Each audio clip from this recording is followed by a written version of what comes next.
পঞ্চায়ত নিৰ্বাচনৰ মাজতে শাসকীয় বিধায়কৰ পৃষ্ঠপোষকতাত আৰম্ভ কয়লাৰ সিন্ডিকেট। অৰুণাচলৰ খাৰচাঙৰ পৰা চলিছে কয়লাৰ সিন্ডিকেট। ইডিয়ে মাৰ্ঘেৰিটাৰ 3 কয়লা মাফিয়াৰ বাসগৃহত অভিযান চলোৱা দিনাও চলি আছিল কয়লাৰ অবৈধ সৰবৰাহ। 11খনকৈ কয়লা ভৰ্তি ট্ৰাকৰ নম্বৰ প্ৰকাশ অজাপ নেতা তথা প্ৰাক্তন মন্ত্ৰী জগদীশ ভূঞাৰ।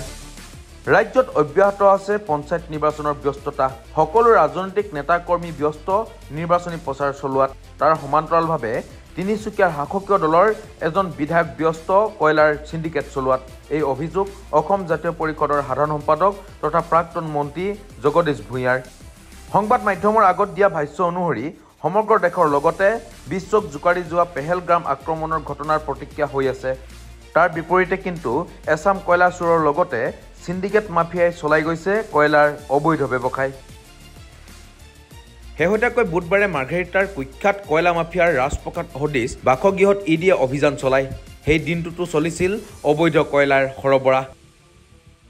লগতে ভূঞাই সংবাদ মাধ্যমৰ আগত প্ৰকাশ কৰিছে যে খাৰচাং মাৰ্ঘেৰিটাৰ পৰা অবৈধভাৱে সৰবৰাহ হোৱা 11খনকৈ কয়লা ভৰ্তি ট্ৰাকৰ নম্বৰ লগতে ভিডিঅ'। এই সমগ্ৰ প্ৰক্ৰিয়াটো ৰাজনৈতিক পৃষ্ঠপোষকতাত হৈ থকাৰ অভিযোগ ভূঞাৰ।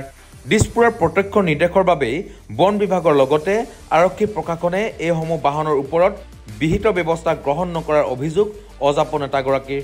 কয়লাৰ সিন্ডিকেটৰ সন্দৰ্ভত জগদীশ ভূঞাৰ প্ৰতিক্ৰিয়া শুনক তেখেতৰ মুখেৰে। অসমত পঞ্চায়ত নিৰ্বাচন চলি আছে, ৰাইজ ব্যস্ত পঞ্চায়ত নিৰ্বাচনত। একে সময়তে ৰাইজৰ হৃদয় বেদনাৰে ভাৰাক্ৰান্ত সমগ্ৰ দেশৰ লগতে অসমৰো যে পেহেলগামত 27জন নিৰপৰাধী মানুহক পাকিস্তানী সন্ত্ৰাসবাদীয়ে গুলীয়াই হত্যা কৰিলে ভাৰতৰ বুকুত। সেই বেদনা ৰাইজৰ হৃদয়ৰ পৰা মচ খাই যোৱা নাই। এই এনেকুৱা এটা সন্ধিক্ষণত আমাৰ উজনি অসমত কয়লা চোৰবিলাকে ৰাজনৈতিক পৃষ্ঠপোষকতাত আকৌ কয়লাৰ অবৈধ সৰবৰাহ আৰম্ভ কৰিছে যোৱা 2 দিনমানৰ পৰা। যোৱা 2-3 দিনৰ পৰা তেওঁলোকৰ যিটো সিন্ডিকেটৰ ভাষা এণ্ট্ৰি দিয়া, তেওঁলোকে কয়লাৰ এণ্ট্ৰি দিছে আৰু এণ্ট্ৰি দিয়াৰ ফলত পৰহিৰে পৰা অবৈধ কয়লাৰ গাড়ী আকৌ আৰম্ভ হৈছে আহিবলৈ।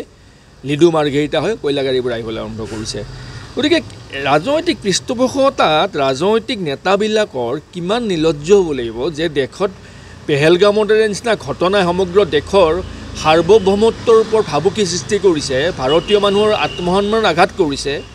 অসমত পঞ্চায়ত নিৰ্বাচনত মানুহ ব্যস্ত হৈ আছে, সেই সময়ত কয়লা চোৰবিলাকে তেওঁলোকক বিধায়কৰ দৰে শীৰ্ষাসনত থকা এই মানুহবিলাক তেওঁলোকে আকৌ কয়লা চোৰবিলাকে কয়লাৰ অবৈধ সৰবৰাহ কাম আকৌ আৰম্ভ কৰিছে যোৱা 2-3 দিনৰ পৰা। মই চৰকাৰৰ দৃষ্টিগোচৰ কৰিছোঁ। অসমৰ সকলো জাতীয় ৰাজনৈতিক অৰাজনৈতিক সংগঠনক মই এই কথাষাৰ দৃষ্টিগোচৰ কৰিছোঁ। মই আহ্বান জনাইছোঁ যে অবৈধ কয়লাৰ সৰবৰাহৰ সামগ্ৰিক ব্যৱস্থাটো স্থায়ী ৰূপত বন্ধ হ'ব লাগে। তাৰ কাৰণে যি কৰিব লগা হয় চৰকাৰে কৰক আৰু চৰকাৰে এনেধৰণৰ অবৈধ কৰ্মক পৃষ্ঠপোষকতা কৰা বাদ দিয়ক। চৰকাৰখনৰ কৰিব লগা বহু কাম আছে। গতিকে তেওঁলোকে সকলো ফালে লুণ্ঠন চলাই আছে। এতিয়া সিন্ডিকেট ব্যৱস্থাটোৰে জনসাধাৰণৰ মূৰত মাধমাৰ মৰাৰ যিটো তেওঁলোকৰ মানসিকতা, সেই মানসিকতাৰ পৰা তেওঁলোকে আঁতৰি থাকক। গতিকে মই অনুৰোধ জনাইছোঁ যে এই সামগ্ৰিক অবৈধ কয়লা সৰবৰাহৰ কামটো বন্ধ ৰাখক, স্থায়ীভাৱে বন্ধ কৰক। আৰু বিষয়টো আমাৰ দৃষ্টিগোচৰ হৈ থাকে। গতিকে আমি বিষয়টো প্ৰতিবাদ সাব্যস্ত কৰি যাম। নহয়, সেইটো আৰু এটা লজ্জাজনক আৰু দুৰ্ভাগ্যজনক কথা যে কয়লা মাফিয়াবিলাকৰ ঘৰত ইডিয়ে ৰেড কৰি থাকে, তালাচী চলাই থাকে। কিছুদিন আগত গুৱাহাটীত শুভম জৈন,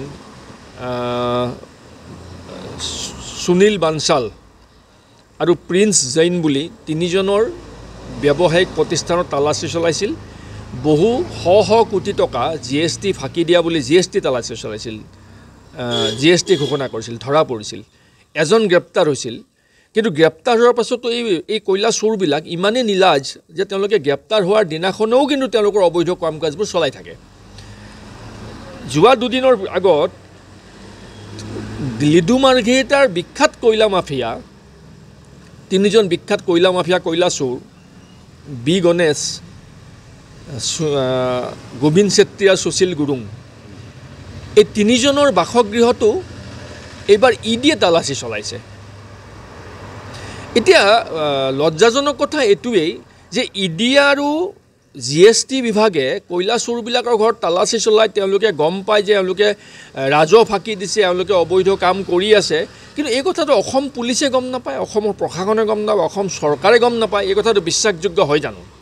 গতিকে এই কয়লা চোৰবোৰক প্ৰত্যক্ষভাৱে দিছপুৰে পৃষ্ঠপোষকতা নকৰিলে তেওঁলোকে এই অবৈধ ব্যৱসায়টো কিদৰে চলাই থাকিব পাৰিব? কেতিয়াও নোৱাৰে। গতিকে এই গোটেই সামগ্ৰিক ব্যৱস্থাটো চৰকাৰৰ প্ৰত্যক্ষ পৃষ্ঠপোষকতা আছে। গতিকে যিসমূহ কয়লা চোৰক, কয়লা মাফিয়াক ঘৰত ED বা GST তালাচী চলাই আছে, সেইসকলক ED বা GSTৰ দৃষ্টিত পৰাৰ আগতে সেইসকল অসম চৰকাৰৰ দৃষ্টিত পৰিব লাগিছিল, কিন্তু অসম চৰকাৰৰ দৃষ্টিত কিয় পৰা নাই?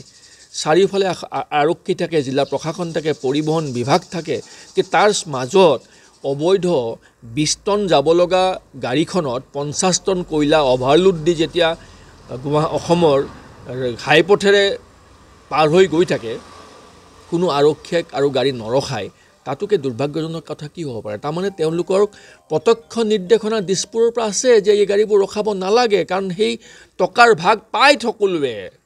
গতিকে টকা খাই খাই প্ৰশাসনে বা পুলিচে গাড়ীবোৰ এৰি দিয়ে বা গাড়ীবোৰ পুলিচে ধৰিবলৈ সাহস নকৰে। এই ব্যৱস্থাটো চৰকাৰী পৃষ্ঠপোষকতাত চলি আছে, এই ব্যৱস্থাটো বন্ধ হ'ব লাগিব। চৰকাৰে এই ব্যৱস্থাটোত পৃষ্ঠপোষকতা কৰা বন্ধ কৰক। তেওঁলোকে অন্য বিভিন্ন দিশেৰে তেওঁলোকে দেশখন অসমখনক লুণ্ঠন চলাই আছে। অন্ততঃ চিণ্ডিকেট ব্যৱস্থাৰে এই কয়লা, কাঠ, গৰুৰ চিণ্ডিকেট, মাছৰ চিণ্ডিকেট, কণীৰ চিণ্ডিকেট, চুপাৰীৰ চিণ্ডিকেট, এইবোৰ বন্ধ কৰক। সমাজত এটা অশুভ বাতাবৰণ সৃষ্টি হৈছে।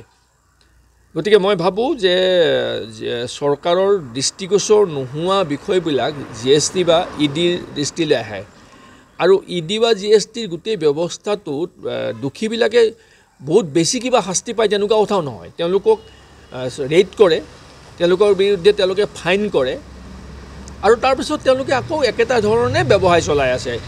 পৰহি মানে তাৰ আগদিনাখন এই 3জন কয়লা মাফিয়াৰ ঘৰত ৰেইড হৈছে, সেইদিনাখনেই এই মাৰ্ঘেৰিটা লিডুৰ পৰা অবৈধ কয়লাৰ সৰবৰাহৰ এণ্ট্ৰি ইছ্যু কৰিবলৈ আৰম্ভ কৰি দিছে চিণ্ডিকেট চক্ৰটোৱে। তাৰমানে এই গ্ৰেপ্তাৰ, তালাচী এইবিলাকে তেওঁলোকৰ একো ক্ষতি নকৰে। তেওঁলোকে নিলজ্জভাৱে ৰেইড চলি থাকে, তালাচী চলি থাকে, গ্ৰেপ্তাৰ হৈ কিন্তু তেওঁলোকৰ অবৈধ কামবোৰ চলাই গৈ থাকে।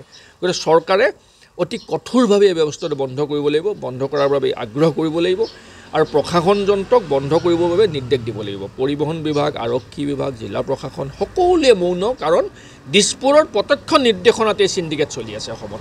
ৰাষ্ট্ৰীয় ভাবুকি থকাৰ পাছতো ৰাষ্ট্ৰীয় বেদনাৰে ভাৰাক্ৰান্ত কৰি থোৱাৰ সময়তো কিন্তু এই কয়লাৰ মাফিয়াবিলাকে নিজৰ কুকৰ্ম কৰিবলৈ এৰি দিয়া নাই।